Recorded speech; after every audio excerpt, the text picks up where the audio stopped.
ल त्यही उसको न्युमेरिकलको सेकेन्ड पार्ट है। हामीले कति नम्बरसम्म गराएको थियो, सायद 15 नम्बरसम्म गराएको थियौँ।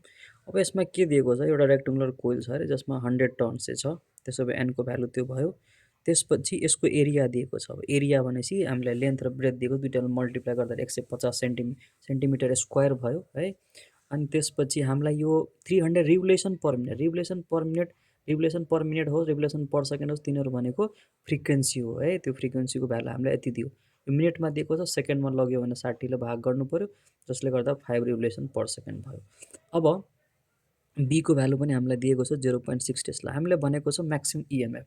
अब यो फर्मुला भनेको कहाँबाट आएको हो भनेपछि हामीले एसी जेनेरेटर भनेर पढेको थियौँ। एसी जेनेरेटरमा हामीले इम्याक्स भन्ने पढेको छौँ। त्यहाँ इम्याक्सको ठाउँमा हामीले इनोट भन्ने भ्यालु युज गरेको छौँ। त्यो अलिकति हेर्नु होला थ्योरीमा।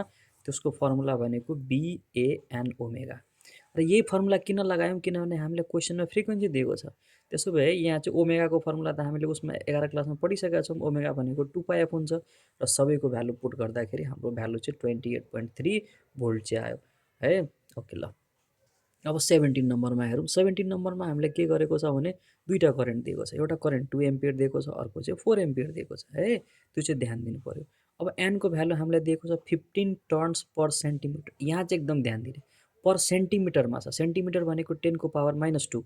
त्यो यदि माथितिर गयो भने के भयो, 100 भयो।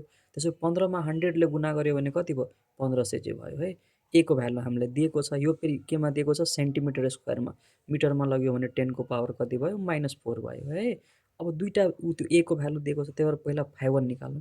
φ1 मा चाहिँ के भयो, अब फाइको फर्मुला के हुन्छ, बिए हुन्छ। अब बीको भ्यालु भनेको सोलोनोइडको लागि हामीलाई थाहा छ म्यु0 एनआई हुन्छ, र के भयो, ए चाहिँ भयो। यसरी सबैको भ्यालु पुट गर्दाखेरि हाम्रो भ्यालु कति आयो, 7.5 × 10⁻⁻7। त्यस्तै गरी φ2 को लागि निकालौँ। त्यसमा करेन्ट हामीलाई कति दिएको छ, मलाई लाग्छ के दिएको छ अरे 4 दिएको छ। I1 मा चाहिँ 2 दिएको छ, I2 मा 4 दिएको छ। यसरी भ्यालु त्यो गर्दाखेरि हाम्रो चाहिँ कति आयो, 1.5 × 10⁻⁻6 है। त्यसो भए d5 को भ्यालु निकाल्यो भने त्यो भनेको φ2 - φ1, र यसरी घटाउँदाखेरि 7.5 × 10⁻⁻7 चाहिँ आएको छ है। ओके, अब हामी के गरौँ भनेपछि ई को भ्यालु भनेको हामीलाई थाहा छ कि d5/dt, यसको म्याग्निट्युड मैले लिएको छु है कि माइनस चाहिँ अगाडि नआओस्। अनि d5 को भ्यालु यो आयो, dt को भ्यालु हामीलाई दिएको छ 0.1, जसले गर्दा हाम्रो ई को भ्यालु चाहिँ यति आयो। ओके, अनि अब यो 18 नम्बरको क्वेसन कस्तो छ भनेपछि यो हामीलाई थ्योरीमा चाहिँ छैन। ओके, तर यदि हामीले क्वेसन ब्याङ्कको उसमा त्यो के अरे फर्मुलाहरूको लिस्ट छ नि, हो त्यो यदि हेऱ्यौँ भने त्यसमा फेरि यो फर्मुला चाहिँ दिएको छ। मैले त्यहीँबाट अलिकति चिटिङ गरेर यो लेखेको छ है। एमको फर्मुला चाहिँ के हुन्छ भने म्यु0 म्युचुअल इन्डक्टेन्सको, किनभने यसमा हामीलाई चाहिँ दुईवटा एन दिएको छ है। त्यही भएर यो N1 N2 अनि πr1 को स्क्वायर यो उसमा दिएको छ है। तपाईँहरू हेर्नु होला, सबैको भ्यालु पुट गर्दाखेरि यो चाहिँ 0.79, यो एच लेखेको मैले हेनरी, एच भनेको हेनरी है।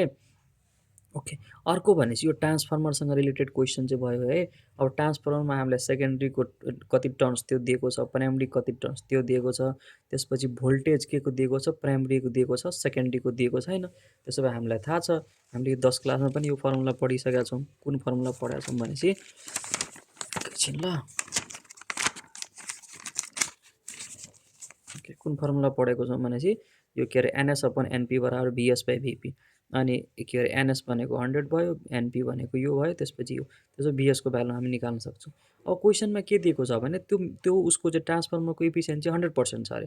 र ट्रान्सफर्मरको यदि इफिसियन्सी 100% भयो भने त्यसको इनपुट पावर बराबर आउटपुट पावर, किनभने कतै इनर्जी गएकै छैन है। अब इनपुट पावर भनेको प्राइमरीको पावर भयो, अनि आउटपुट पावर भनेको सेकेन्ड्रीको भयो। त्यसो भए इनपुट पावर यानि कि प्राइमरीको पावर भनेकै आउटपुट पावर भयो। त्यो हामीलाई क्वेसनले दिएको छ 2000 वाट भनेर। त्यसो भए हामीलाई थाहा छ भिआइपी फर्मुला एउटा हुन्छ है। त्यसो पी बराबर कति भयो, भिआई भयो है। र यो चाहिँ सबै के को लागि हो, प्राइमरीकै लागि हो। अनि के अरे यो चाहिँ हामीलाई दिएको छ कति, 2000 वाट यहाँ दिएकै छ, त्यही लेख्यौँ। भिपीको भ्यालु हामीलाई दिएको छ, आइपी हामीलाई निकाल्नु छ। त्यसो आइपीको भ्यालु यो भयो। अब कस्तो छ भने यसको एन्सर चाहिँ मिल्दैन है। किन मिल्दैन, किनभने के अरे त्यसको एन्सर 0.005 चाहिँ दिएको छ, तर हाम्रो एन्सर चाहिँ कति आयो, 0.5 चाहिँ। यो चाहिँ एन्सर राइट हो है। मैले 3-4 चोटि 5-6 चोटि गरेर अनि त्यसपछि बल्ल यो चाहिँ उसमा कन्क्लुजनमा चाहिँ गएको छु। यो गर्ने तरिका यताउति सब चाहिँ राइट छ है। यति मात्रै छुट्याएको थियो। अर्को जुन क्वेसन छ 2000, त्यो चाहिँ के अरे 52 एकदम पुरानो हो। त्यतिखेर चाहिँ म पनि आइएससी म सायद उसमा +2 मा थिइनँ। त्यही त्यो क्वेसनहरू चाहिँ प्र्याक्टिस गर्नु पर्दैन। यहाँसम्म गऱ्यो भने चाहिँ पुग्छ है। ल थ्याङ्क यू सो मच। अनि कोही यसो सब्सक्राइबहरू गर्नुभएको छ भने गरिदिनु होला। Good night. Thank you.